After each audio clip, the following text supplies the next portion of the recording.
je voudrais qu'on parle de protectionnisme. Pourquoi ? Parce que le sondage le plus important de la semaine dernière a peut-être été diffusé vendredi. 54%, sondage CSA pour les Échos, 54% des Français favorables au protectionnisme.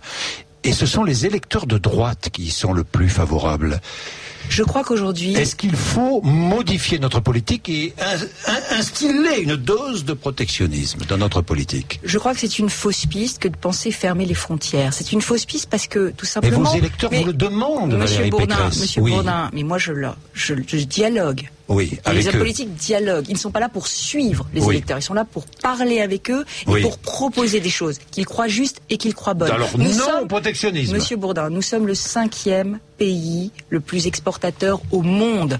Il y a un Français sur 4 qui vit grâce à une entreprise étrangère, qui a son emploi grâce à une entreprise étrangère. Et combien de Français au chômage à cause des délocalisations et à cause de lois sociales ou environnementales différentes ailleurs dans le monde ? Ça, c'est autre chose. Ça s'appelle réguler la mondialisation. Mais la mondialisation, elle nous enrichit. L'échange nous enrichit. L'ouverture des frontières nous enrichit. Parce que ce sont des nouveaux marchés. Parce que c'est nos produits qu'on vend à l'étranger. En revanche, il faut réguler davantage. C'est le projet du président de la République. Et quand le président de la République dit il faut une taxe sur les transactions financières, quand le président de la République dit il faut une taxe aux frontières de l'Europe, une taxe carbone qui sanctionnerait les pays qui n'ont pas les mêmes normes environnementales que nous. Quand il y a un débat, qui va être un des débats de la présidentielle, sur une taxe anti-délocalisation qui frapperait les produits importés parce qu'ils sont importés en dumping social, c'est-à-dire par des pays qui n'ont pas la même protection sociale que nous. Je crois que c'est des grands débats de compétitivité de la France et moi j'y suis très favorable. Les États-Unis ont commencé à prendre des mesures de rétorsion. Ça ne vous a pas échappé évidemment. Mais est-ce que nous aussi Mais nous aussi, Monsieur Bourdin, nous devons poursuivre dans cette direction. Est-ce que vous savez, Monsieur Bourdin, que nous venons d'obtenir l'ouverture de tous les marchés publics des pays émergents aux entreprises françaises? Nous l'avons obtenu parce que nous avons demandé que ce soit réciproque. La réciprocité. Aujourd'hui, je crois que le monde a changé, que les pays qu'on disait émergents, la Chine, l'Inde, le Brésil, sont émergés et que ce sont des formidables puissances économiques et nous devons, face à ces nouvelles puissances, avoir des règles du jeu qui soient beaucoup plus exigeantes, bien sûr. Mais c'est tout le combat du G20. Exigence avec la Chine, par exemple. C'est le combat du G20. Exigence avec la Chine, par exemple, qui maintient artificiellement sa monnaie à un taux très bas. Vous le savez bien, vous êtes d'accord. Mais dans le G20, vous le savez... Est-ce que la Chine joue vraiment le jeu ? Ou est-ce qu'elle triche ?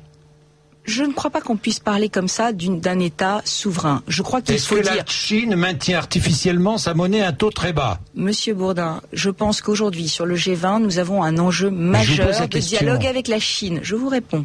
Un enjeu majeur de dialogue avec la Chine. Est-ce que vous pensez qu'elle triche, la Chine ? Je pense qu'aujourd'hui, il est très important pour nous d'amener la Chine à soutenir la zone euro et à jouer le jeu d'un système financier mondial. Je pense qu'aujourd'hui, le G20 est la bonne instance pour décider des règles du jeu. Mais on va demander à la Chine d'aider le FMI à nous sauver, nous, Europe. Non, on va demander à la Chine de commencer à ouvrir sa monnaie et commencer à rentrer dans un système monétaire international. C'est ça les pas que nous allons demander à la Chine. Donc la Chine triche aujourd'hui, c'est pour ça qu'on lui demande de changer ses pratiques. La Chine revient de très très loin. La Chine, je vous rappelle, est un régime communiste. Les régimes communistes avaient des monnaies qui n'étaient pas convertibles. La Chine vient de loin. Nous l'amenons aujourd'hui, dans le concert des nations, à travailler avec nous pour un système monétaire international et régulé. Et nous avons besoin aujourd'hui, c'est intéressant d'ailleurs de le voir, que les pays émergents se rendent compte que une difficulté de la zone euro, puisqu'aujourd'hui c'est la zone euro